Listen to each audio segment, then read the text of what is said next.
Welcome and thank you all for joining us. We're so glad you're here for Getting to the Heart of Science Communication. My name is Cora Preston. I'm the network manager for the Switzer Foundation, and I'm based in St. Paul, Minnesota on Dakota land. And I'd like to ask everyone to please introduce yourself in the chat with your name, your Switzer Fellowship year, or how you heard about this event if you're not a fellow, and your location and land acknowledgement if desired. And so I will just drop those prompts in the chat so you have them. And then while everyone is introducing themselves in the chat, I have a few housekeeping announcements. This event is being recorded and will be sent out to everyone who registered, and we're planning to post it on the Foundation's website as well. After the event, we will be sending out a follow-up email with both a feedback survey and a way for you to let us know your mailing address so that you can receive your copy of Faith Kearns' book, Getting to the Heart of Science Communication. You will need to fill out that in order to receive your book. So without further ado, it is my pleasure to introduce you to our presenters today. Faith Kearns is a scientist and science communication practitioner who focuses primarily on water, wildfire, and climate change in the Western United States. Her work has been published in New Republic, On Being, Bay Nature, and more. She's been working in the science communication field for more than 25 years, starting with the Ecological Society of America and going on to serve as AAAS Science Policy Fellow at the U.S. Department of State, manage a wildfire research and outreach center at the University of California, Berkeley, and bridge science and policy advocacy efforts at Pew Charitable Trusts. She currently works with the California Institute for Water Resources. Kearns holds an undergraduate environmental science degree from Northern Arizona University and a doctorate in environmental science policy and management from the University of California, Berkeley. Evelyn Valdez-Ward is a sixth-year, formerly undocumented PhD candidate, Ford Foundation predoctoral, and Switzer Fellow, studying the effects of drought on plants and soil microbes. Her final dissertation chapters aim to study marginalized scientists and their use of science communication and policy for social justice. She was named one of 2020's GRIST 50 Fixers and a 2018 UCS Science Defender, voted Best of Story Collider 2018 in LA, awarded UCI's Dynamic Women's Award for Outstanding Social Justice Activist, and the Svetlana Berchatsky Graduate Community Award for her advocacy for undocumented scientists. She co-founded and co-directs Reclaiming STEM, the first workshop to address the need for science communication and policy training for marginalized groups. Dr. Sarah Myhre is a climate and environmental scientist with expertise in public scholarship, scientific advocacy, and climate justice. Her scientific publications focus on complex interactions between climate, earth systems, ecosystems, people, and environmental data. Sarah is an advocate for just, equitable, and inclusive practices in public scholarship to counter structural oppression and make space for new leaders in STEM and society. She's a fifth-generation Washingtonian and a proud parent and partner. In her spare time, she enjoys making art, exploring natural history, and washing dishes in her partner's restaurant. Mike Antos is a senior integrated water management specialist with Stantec, working in the Pasadena, California office. Mike holds a PhD in geography from UCLA, where he remains a member of the Water Resources Group of the Institute of the Environment and Sustainability. He's a visiting scholar at UC Irvine's Department of Anthropology and serves as co-chair of the American Water Resources Association Integrated Water Resources Management Technical Committee. And now I'll turn it over to Faith to begin our presentation. Thank you so much, Cora. Let me go ahead and share my screen. Everything look good? Yeah, okay. So hi, everyone. Thank you, Cora, for the introduction, and to Evelyn and Sarah and Mike for being here today, as well as to Switzer for hosting this event.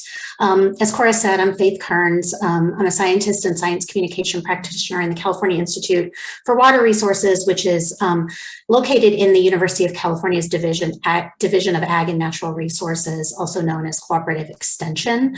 I'm coming to you today from the beautiful lands of the Ohlone people, who continue continue to shape this place we now call the East Bay of the San Francisco Bay Area. So today I'm going to talk about a different way of communicating science than what has generally been talked about for most of my career, which has been spent doing communications for longer than I've been a scientist, and doing science communication since before it really had that name. I've practiced in academia, government, the nonprofit sector on many environment-related issues, particularly wildfire, climate change, and water. So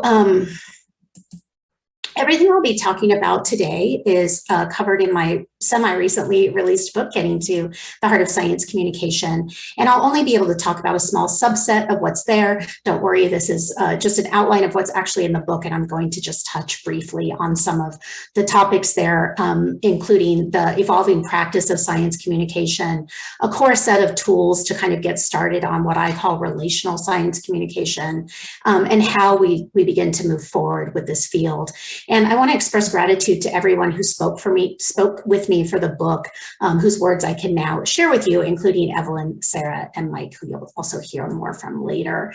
So just some context. I always like to start with a definition of science communication, because I really find that we all have pretty different things in mind when we're talking about science communication. And one of the things I try to stress is that there are many forms of science communication, multiple science communications, if you will. The way I think about it is a fairly broad definition, this idea of just communicating science with non-experts. However, the caveat that I like to add is that really that is most of us most of the time, right? I'm an ecologist, I'm not an epidemiologist. And so I think it can help give us some insight into what it's like to be the recipient of science communication information. And science communication really does have this sort of long global history. There's some new interesting work delving into some of that. But for me, I'm really just focusing on the past sort of 25 to 30 years in North America, and particularly the United States, where we really have tended to focus on filling an information gap, sort of what's known as the deficit model. And there's been a very strong focus on performance. So how to give a good talk, how to make good slides, how to message, how to frame. And those approaches have often involved connecting elite scientists at elite institutions with elite journalists and decision makers at elite institutions. So thinking of, an Ivy League professor giving a congressional testimony or talking to the New York Times, right? But what I'm arguing is that a more ground level science communication practice has existed at the same time, but has really taken a backseat to kind of these more top-down approaches that we usually hear about. Indeed, the sort of sage on the stage model is something that has really proliferated. But we've mostly found that while information is, of course, important on its own, it really doesn't offer much of a theory of change. And I also realize the irony that I'm performing that role right now, right? It's very hard to get away from. But the reality is people communicate with each other in complex ways, configurations, and places. And we know this on some level, and yet many times our science communication efforts don't really reflect that understanding, which makes sense because it's actually really hard to take all of that into account. And so we are starting to see a real shift toward, again, what I might term a relational or community engaged model of science communication, which is more about the people that we're in community with and the communities they are a part of. And doing work this way is just such a fundamentally different prospect than, again, the way that we've talked about science communication and the sort of normative discourse over the past few decades. In addition, the people doing science communication work has changed. It was really long considered the domain of tenured faculty, but science communicators are increasingly in less secure positions. They're interested in often part of various communities that have previously been marginalized within the sciences, whether that's by gender, sexuality, ability, age, numerous other factors. And so this diverse group is also changing science communication practice, including by challenging notions of objectivity and advocacy in science. So for example, Sada Kahanamoku, who is a doctoral candidate at UC Berkeley, wrote about the 30-meter telescope. To me, this debate is not about science versus culture. In my practice of science, the two are inextricably linked. I'm Kanaka Awi, and I do science because I am Hawaiian. I research out of Alohaina, a deep familial love for the land. In addition, many of these science communicators are less interested in relying on scientific authority and intellectual distance as tools. They are instead interested in connection and consent. So Sarah Myhre, who again you'll hear more from later, told me the paradigm of science communication has largely been about the appropriate presentation of scientific authority, which is about divesting from your own mortal and emotional and human connections. You are forced to perform respectability, to posture, and when you try to critique that posture or even just do things differently, you become the problem instead of the thing that's actually a problem, right? Harkening back to words from the feminist scholar Sarah Ahmed. Indeed, the questions, the approaches, the outcomes that science communicators are seeking are really quite different from previous iterations of science communication. Many folks live and work in the same communities as the people they work with, myself included, which is really just a fundamentally different proposition than science and communication that takes place outside of any direct ties to communities. So Mila Marshall, a doctoral student at the University of Illinois, told me, for example, that emotional intelligence and cultural understanding are key in these kinds of conversations. And here she's really talking about the issue of misinformation. And she says, when you're trying to talk about difficult subjects, you have to understand you're asking people to acknowledge there's a chance something they believe to be true, told to them by people they love and respect, is wrong. We can provide accurate information, but there also has to be somebody standing in the gap, prepared to support them through their emotions around how it feels to be corrected. And again, I think this is a pretty profound statement that if we were to really take it seriously, would really change the practice of science communication as we have tended to think about it.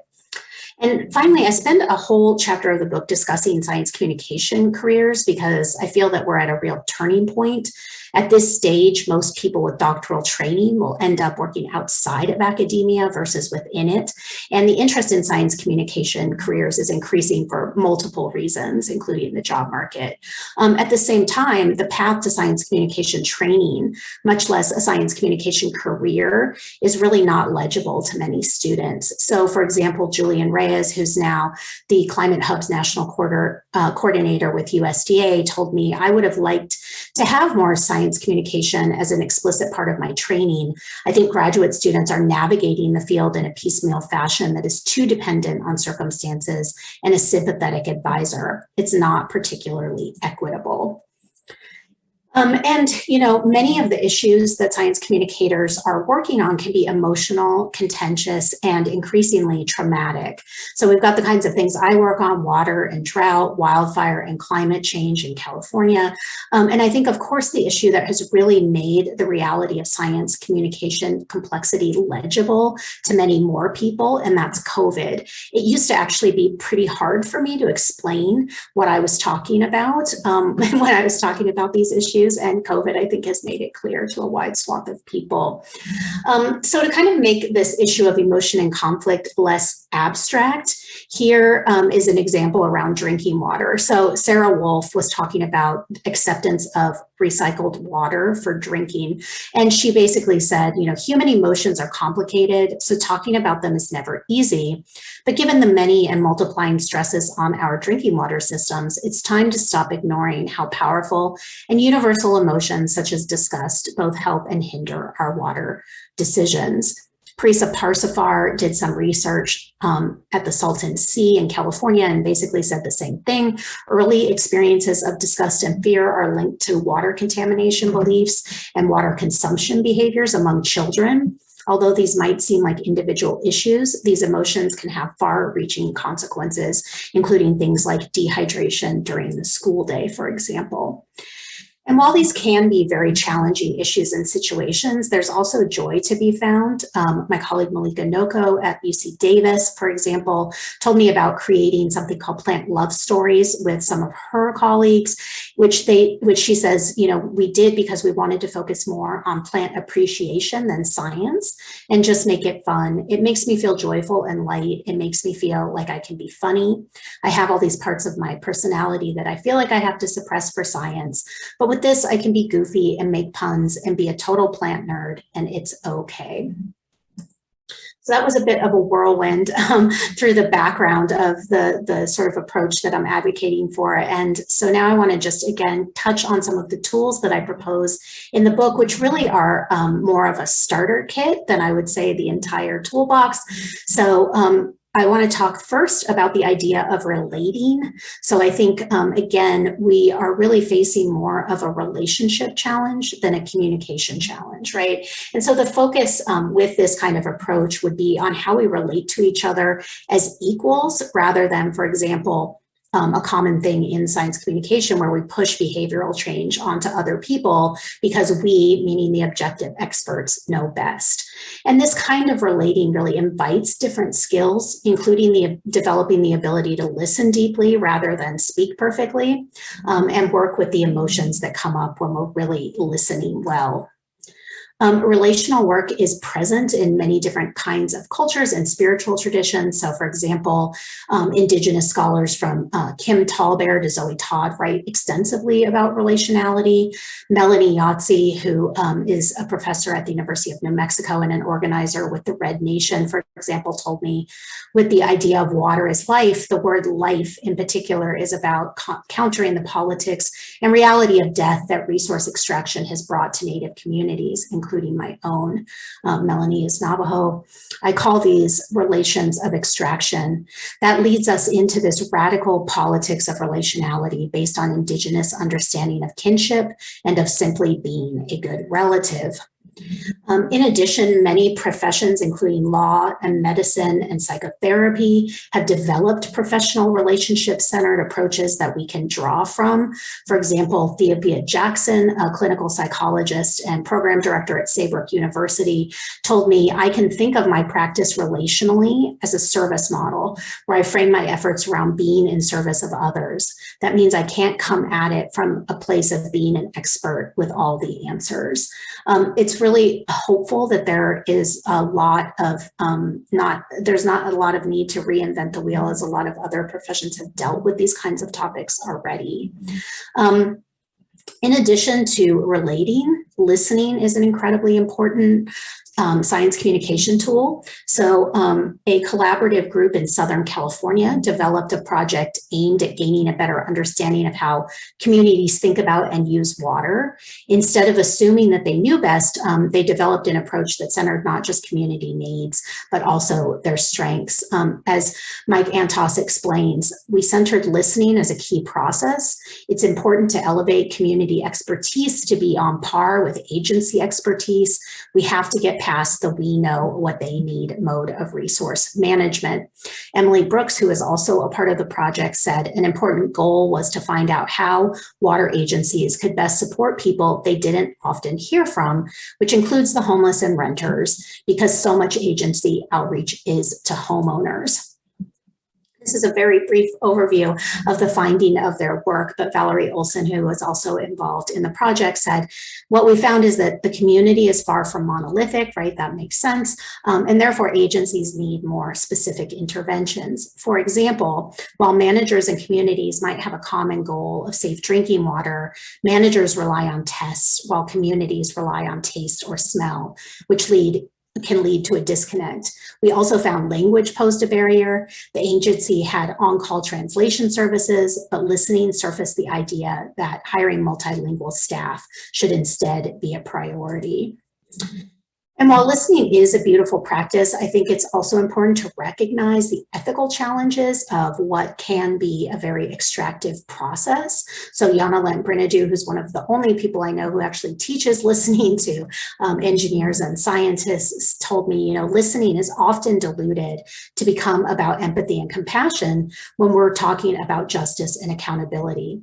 How scientists and engineers listen is inseparable from questions of power because it can be done in ways that bolster community knowledge, but it can also be done in ways that overlook or distort community knowledge. There's a lot more on this topic in the book for those interested. Another tool that I'm just going to touch on briefly is being comfortable or tolerating working with conflict. I don't focus so much on conflict resolution.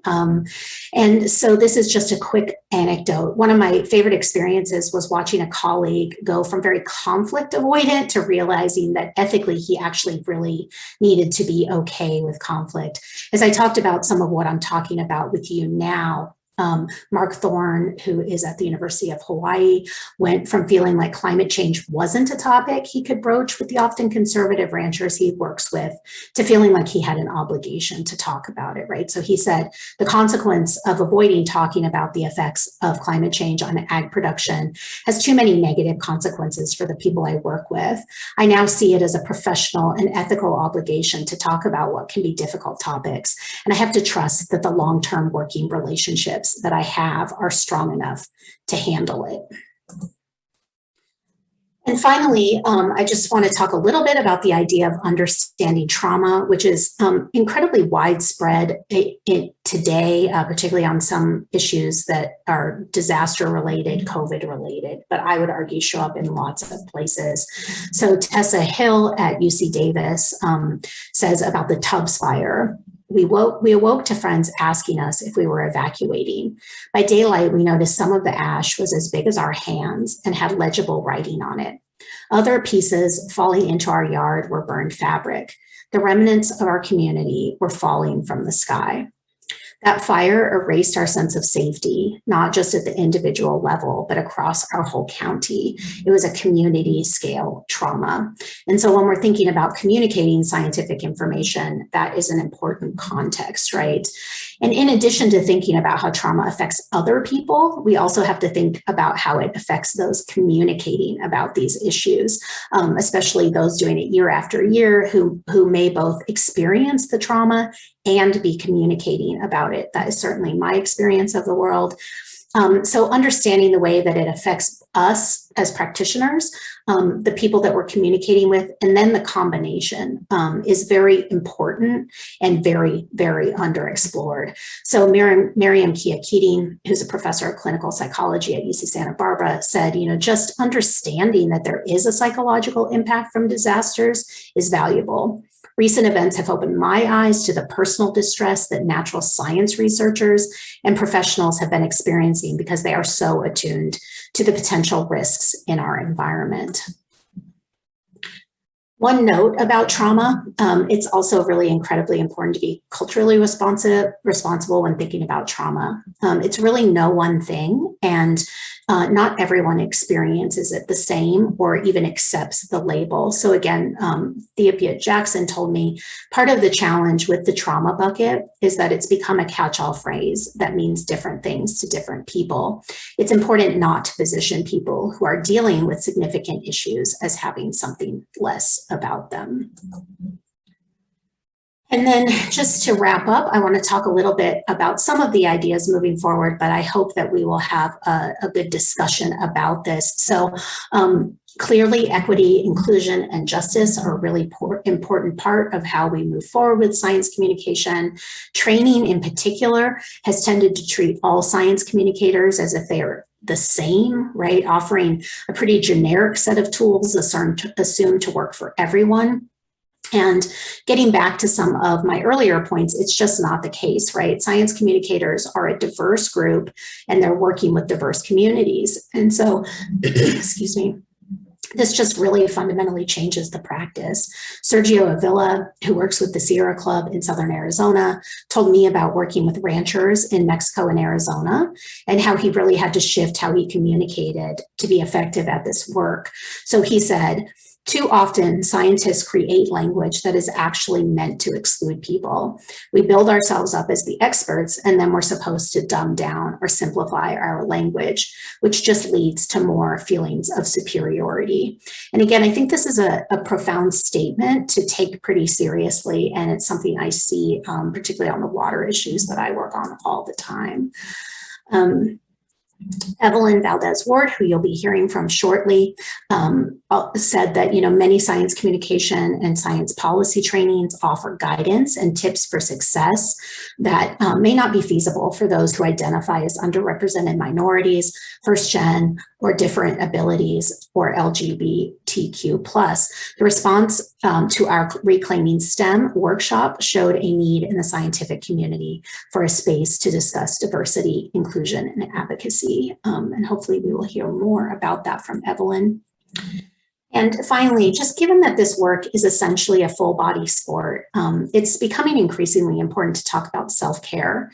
But rather than approach it from an individual or capitalistic perspective, I really wanted to highlight folks who are integrating their self and community care. So Lydia Jennings, now a postdoc at the University of Arizona, is a soil scientist and a trail runner who is really incredibly excited about all things outdoors. And she really has managed to integrate her full self into a trifecta she describes as an Indigenous trail running scientist. She says, "I love to be outside. I love learning more about the world every day. And I am also committed to being an active part of a more just future. For me, science is about service, particularly for marginalized communities." And so I really just want to end with this question of what more is possible. We have gotten into a place where science communication had become somewhat rote, and it didn't seem like there was a lot new on the horizon. But I think if we can try to reimagine science communication and engagement as relational and just, it opens up some new worlds. So I'm just going to end here and turn things over to the panelists, Evelyn, Mike, Sarah. And I don't know if one of you has an initial response to that question of what more might be possible if we really take a reimagination of this field seriously. Mike, you've got your mic off there. Sure, I was just getting ready, but I guess that puts me in the lead. So, well, one, I really appreciate being invited to be on the panel. Thank you to Switzer and Faith for bringing us forward. I love what the book. I love the whole thing. I'm happy to have a little tiny slice in it. And I clearly need to change my bio because though my business card says Senior Integrated Water Management Specialist, I actually call myself a watershed social scientist. And I think the contribution that came out of the work that I did that Faith shared that continues in my work today is that I'm actually trying to help build the relationship on the institutional side and teaching how agencies and institutions and people who came through technical or scientific training who don't realize that they're in relation to the communities that they're engaged with can hear the community and then structure their work in such a way that the community's perspectives and sense of reality is with the grounding of the communication, right? So it's about listening for that context and then setting your work to that context. So I think what more is possible is that and like the work that we did in Santa Ana with UC Irvine, it was about trying to build a system that a water agency could just enact because they're good at that. They're good at enacting systems. How do we hand them a system that produces better outcomes than the ones they've been traditionally using, which is to some extent different than the very sort of hyper individual way that we think about this as a human to human relationship. And so I find myself working in both of those spaces, and I don't know that I have any strong answers, but it's really about setting people to be successful when they're faced with a human to human moment, that they have some institutional structures within which to operate. So I guess that's I'm watching the time, and I know we have so many things to talk about and so many things to share, but that's what I would say is that there's room to build systems that lead us to better outcomes in addition to the very human and individual work that we're also talking about needing to do. Yeah, thank you, Mike. I appreciate that, because I think the project that you all did does provide sort of a very interesting model for sort of institutional listening, which is something that, as you said, I think there aren't a lot of models of. And so I hope that some of the examples, including yours in the book, help inspire people to think more broadly about what that could look like. Evelyn, Sarah.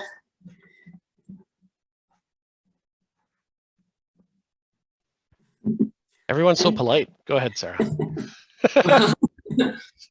Well, I suppose I'll interject here and contribute. Just as Mike said, I'm really pleased to see the book and the impact of the book. And I think it's not often, I wish that I had this book, you know, when I was a younger scientist and a younger researcher, because I feel like so many of these pieces in the book would have nourished the interior space that was really bereft of tools, of community, and of context. And maybe if I'd had the capacity to, you know, take broader, you know, coursework and training in sociological and feminist studies and in studies that really addressed how race is operating in the way that communication norms are practiced, I would have had some tools to understand more clearly what was happening through my career as a science communicator. And so I'm just really thankful, Faith, for your leadership here, because it's really brave and it's really hard. And while we see, I think one of the things that I want to reflect is that while we're talking about science communication and dissecting that stage on the stage, you know, role, and talking about being in relationship, listening as a core activity, I think that there's a part of this that's about scientific community talking to itself. That's a part of science communication. And what I think part of the justice conversations that we are engaged with here is really interrogating how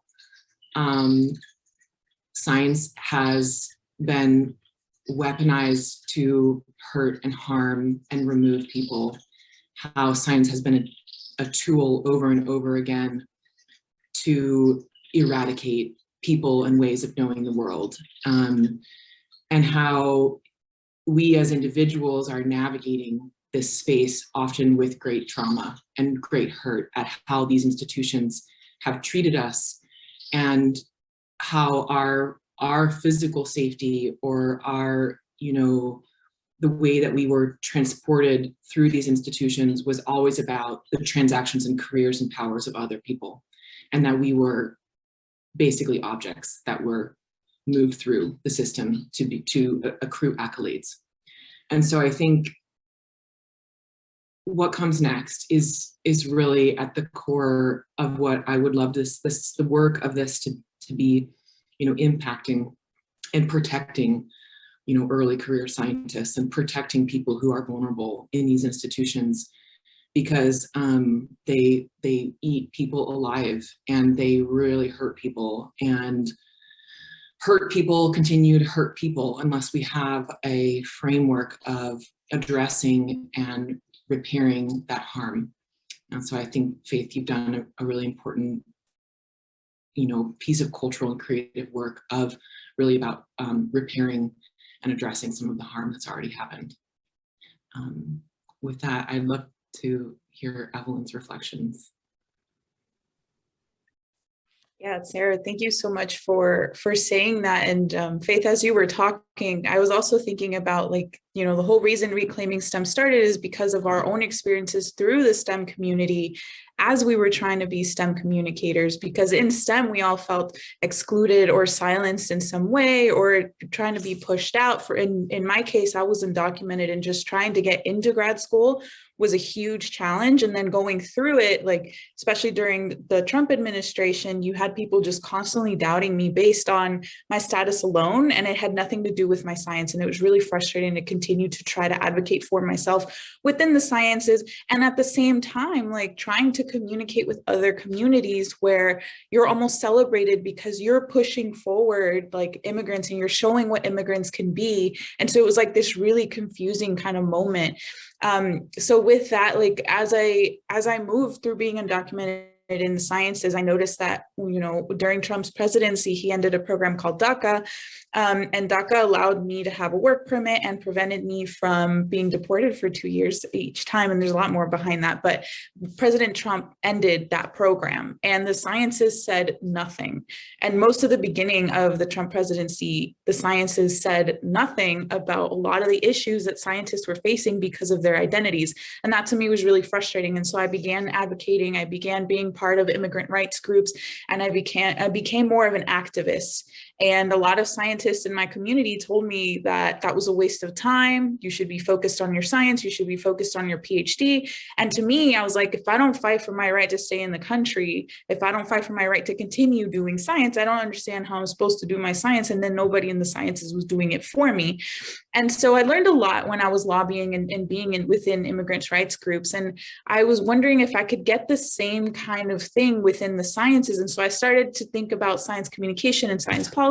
And as I went to these trainings, a lot of them are still based on this deficit model of having the scientists on a soapbox, just assuming what the community needs or assuming that we need to dumb it down for the public. And all of that was just really frustrating to me because, I mean, one, we are part of the public, but also our communities have a very general understanding of things. And so it was more of wanting to find a way to co-create science and co-create these science communication efforts. And so me and my co-founder, Lennon Kat, were like, why don't we just start a new organization for science communication and policy training that is for marginalized identities. And the people that we invite to do the training are marginalized themselves, because that way, one, will find community and will also be more focused on advocacy and social justice. And how do you do this within the sciences? Because there's a lot of complicated factors at play here. Because one, like, yes, we're trying to communicate our science, and marginalized identities have a very different motivation for why they want to communicate their science. But then there's also trying to navigate science spaces themselves with our identities, and also trying to navigate the world with the current policies that exist that are also preventing us from existing in the world.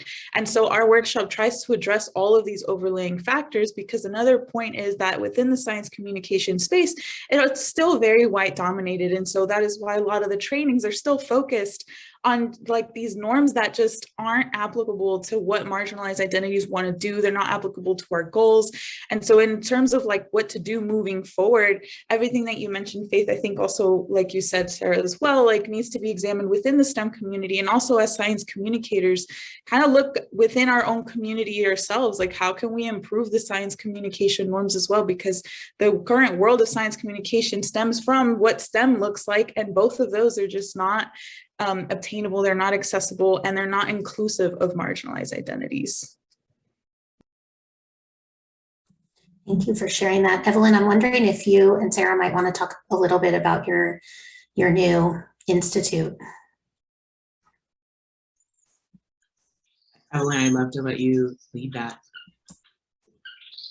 Yeah, so we had started this workshop in 2018, the Reclaiming STEM workshop. And when we first started, we thought it was just going to be a one-day thing at UC Irvine. Maybe like 50 people will come. I don't know.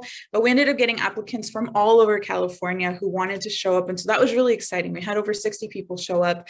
And one of the main themes that came out of that was intersectional identity, and just how do we navigate spaces with our complex identities. And so we started hosting the workshop year after year, and we were struggling with trying to get funding. You know, the scientific community was still saying like, oh, these spaces don't matter. And so that was quite a challenge. And we're also just a group of grad students every year, like, oh, is it going to happen again? Is it going to happen again? And each year the workshop just grew and grew. In 2019, we were able to host on both the West and the East Coast. And then in 2020, because of COVID, we went virtual, and that allowed international people to join us, and more disabled folks and people who were parents or caregivers. And so each year just kept getting bigger. And it got to the point where me and now my co-director, Rob, were like, what are we going to do next? Like, do we become a nonprofit? Do we become a business? Because the other complexity of it is we were depending on university funding, and often university spaces themselves can also be traumatic to be able to be associated with them, and can be traumatic spaces to host the workshops in. And so we were looking for a way to try to move away from that and also be able to have more freedom. And if we were a nonprofit, we would have more funding and we would be able to just have more resources. But becoming that was also a challenge because we're grad students. It takes a lot of time to become a nonprofit. It also takes a lot of resources. And so one day Sarah approached us and was like, hey, let's have this conversation. What if we merge our organizations?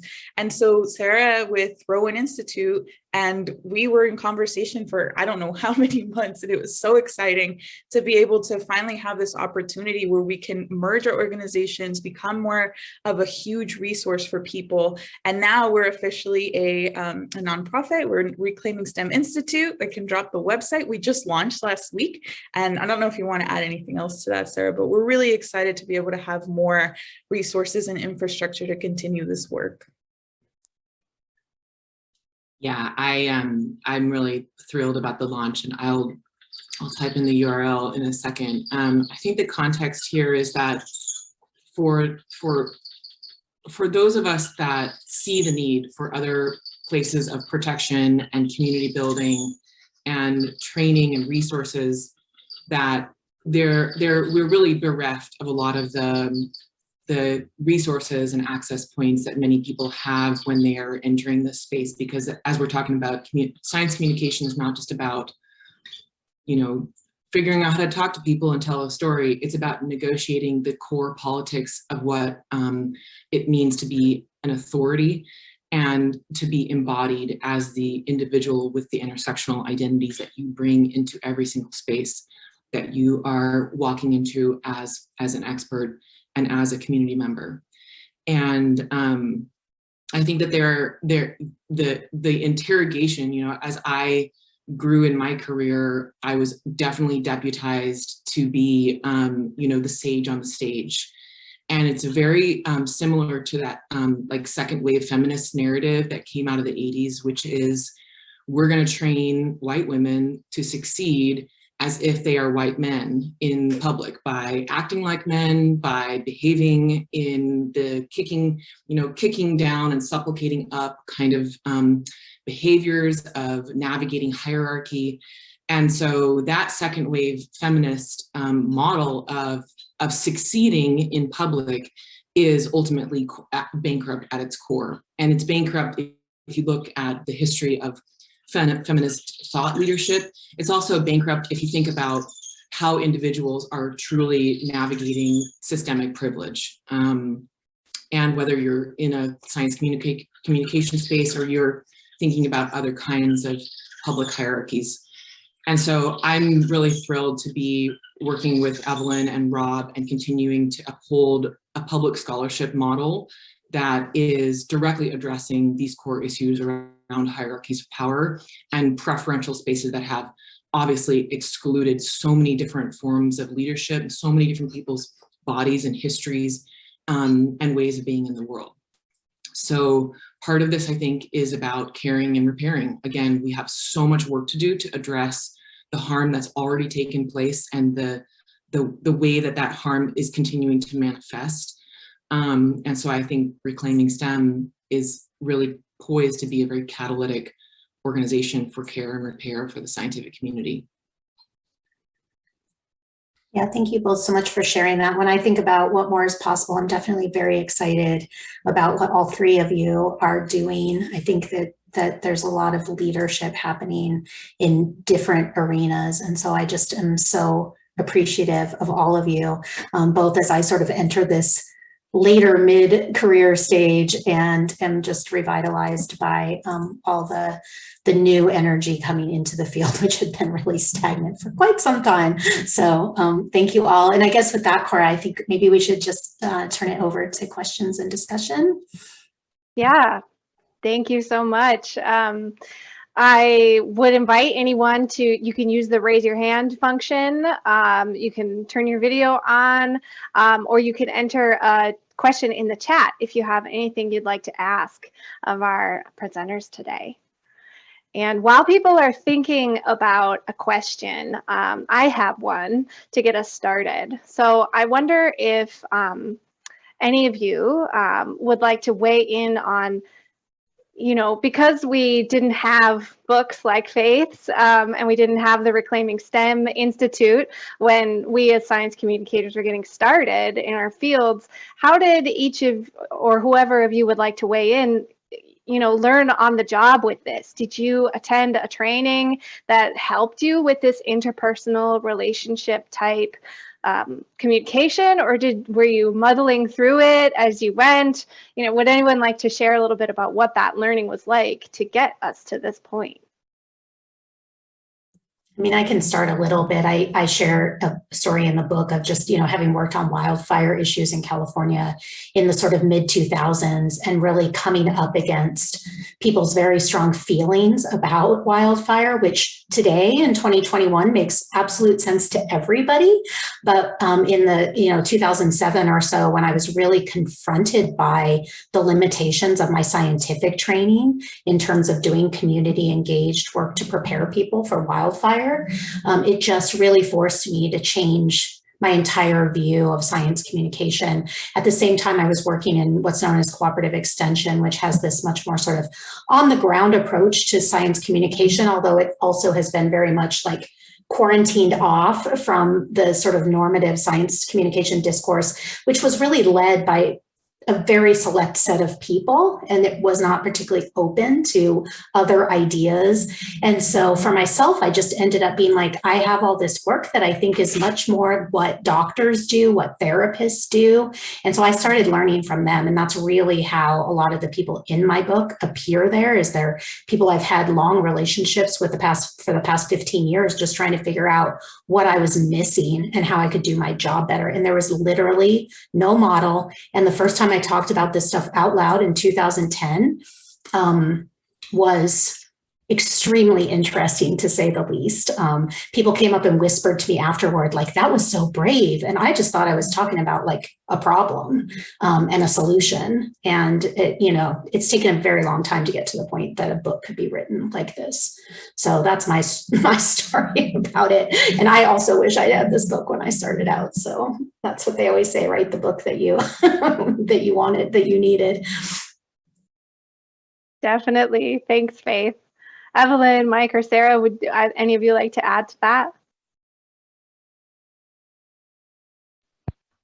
Yeah, I learned, like I mentioned, from immigrants' rights groups, and just seeing, like, we had to talk to a lot of people who just did not want me in the country, which I felt like had a lot of parallels with people who didn't believe in climate change. Not exactly the same, right? But I learned a lot about telling your story and also building relationships, which is something that I felt like wasn't emphasized in science communication models, to be able to communicate the science. And so learning it through them was a very different experience than when I started going to a lot of the SciComm trainings. And it's something that we emphasize in Reclaiming STEM a lot. And it's something that I like as well that Faith mentioned in your book, is about this, like, immigrants' rights groups also do things in service, and everything that Faith mentioned is something that I just kind of learned as I was doing that kind of advocacy, and it's something that I kept trying to translate through this world. And doing it with climate change and plants is, I think, a little bit harder, but it's the way that I learned, at least. Great, thank you. Mike, do you want to weigh in? No, I see a hand. We can go to other questions. Okay, great. Well, Nancy, would you like to come off mute and ask your question? Sure. Hi, everybody. This was a really great presentation, and I'm looking forward to reading the book. I learned about the kind of science communication I learned back in the 80s when I was getting my master's at Arizona State University was very functional. And how do you write clear sentences, and how do you communicate what you're trying to say to other scientists? And then I learned a little bit more when I took a class on writing regulations from the administrative law folks in California, about a decade later, in which they were trying to train trying to train lawyers away from, everything they're going to say has 2 words, advice and consent, and that sort of technology, and the idea of crafting really confusing regulations and laws that no one would know how to actually implement. So it was about clarity, clarity, clarity all throughout. And these days, and this gets to my question, these days I work for a nonprofit, and most of what I am doing is trying to craft messages that connect with people through their values, which the end product is to encourage them to donate of their time or their money to our organization and to our cause. And so I've spent a lot of the last decade or two learning about marketing. And a lot of what's going on these days is through the psychology of how people respond to the messages they receive. So I guess my question is, how do you think about, or have you thought at all about the psychology of how people are receiving STEM messages based on the research that's being done, and kind of connecting with the marketing folks who've been doing so much research over the years of figuring out how to separate us from our money for, dumb things like a bottle of soda, as opposed to connecting with our values and supporting our values? Yeah, so it's a super interesting question. I also started in marketing. My first job was in communications and marketing. And so that was really where I sort of learned by doing first. And I think that there's this sort of messaging and psychology that's sort of based on cognition. And what I actually explore in the book quite a bit is actually more psychoanalytic perspectives. And so that's where it gets into this sort of deeply relational work, which I still don't know applies super well in a marketing focused context, because what I'm really talking about is deep relational work. And I think there are people like Renee Lertzman who are thinking about that in nonprofit and sort of corporate communication contexts, and how that kind of psychoanalytic thought, which is quite different than the sort of cognition-based psychology that marketers often use, which is like, how do we get people to do things? This is more of a like, how do we work with the emotion that's present? And that sounds, it doesn't sound that different, but it's actually a hugely subtle change. And so at least in my book, that's more where I'm really focused, is on this sort of psychoanalytic perspective. And it's not going to be all things to all people in that sense. It's not a deep sort of like, how do we market ideas to people? It's how do we work with all this strong emotion and conflict that's present on these topics that we're already working on. Okay, well, I thank you. I mean, that makes a lot of sense, because I've never been comfortable with, and I definitely don't try to manipulate people. Right. I try to create relationships. So again, thank you. It sounds like this. Yeah, I would definitely check out the work of Renee Lertzman on that front. Okay, great. Thanks for the question. I guess I would riff 2 sort of things to that question. One is that, where we came from into this work, I carry with me remarkable unearned privileges. And coming to recognize that that's part of what follows me around and impacts my engagement with all this was like a huge thing. And it's obviously something I'm still working on. But I was at this really interesting confluence of being asked to do practical work related to disadvantaged communities while confronting the critical political ecologists in geography and deeply in my own personal therapy. And I think some confluence of those 3 things, and perhaps the fact that they were happening all at once, is really what woke me up to all the things that I do today. And then to Nancy's question, something I noticed, and those of you who are working out in like outside of academia, you might notice this too, is that public agencies and institutions that do education elements to their projects or communication elements to their projects hire marketers to do it.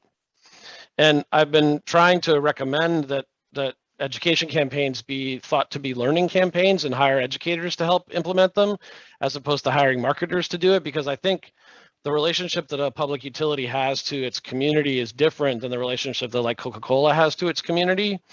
And the community senses that the communication coming at them is the same from their public utility as it is from Coca-Cola. And that distorts the relationship that's supposed to be there that would generate the really productive two-way engagements that's needed for a utility to actually do what it's supposed to be doing for the community that empowered it. So I really like that question, and it sits in something that I'm engaged with all the time, is trying to coach people away from hiring marketing people to run your education campaigns.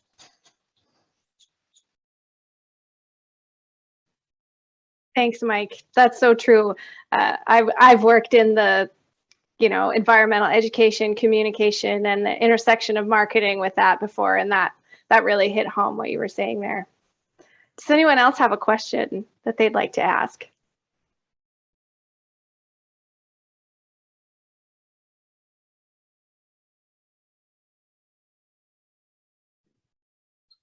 I want to just offer a reflection from listening to what Nancy offered and Mike, and then in reflection of Faith's work too, is that, we all know what it feels like to be operating inside of our integrity. We have a piece inside of us that tells us when we're operating within integrity, in relationship, in communication, in our different public roles.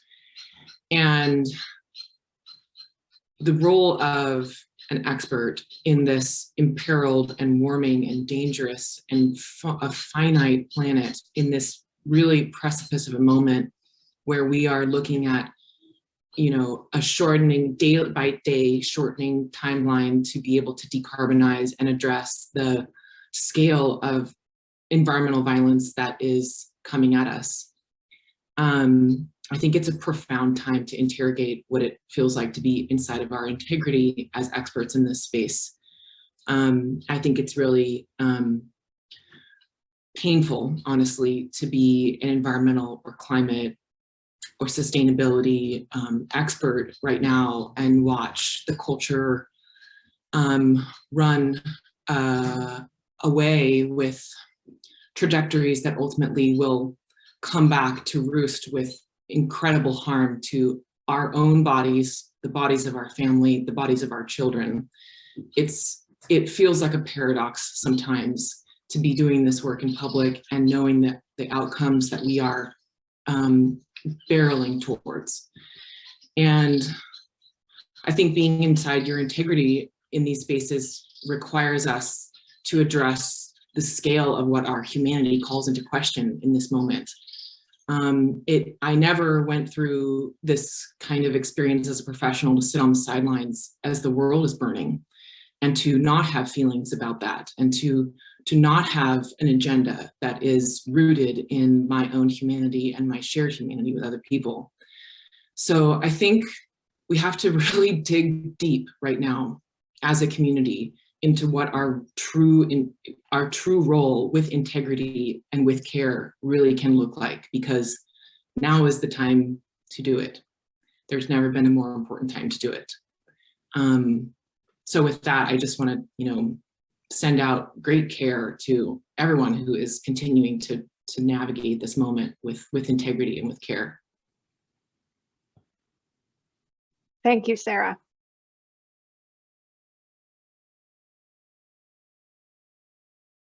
Would anyone else like to share a reflection, closing thoughts, or a question? Nancy sharing hers in the chat. Others are welcome to do that as well. Well, I have just a couple closing things that I will say. I want to extend a huge thank you to Faith, to Evelyn, to Mike, and to Sarah, and to all of you who are watching for joining us and participating in this conversation, and for the work that you all are doing. So I just want to say a huge thank you to everyone.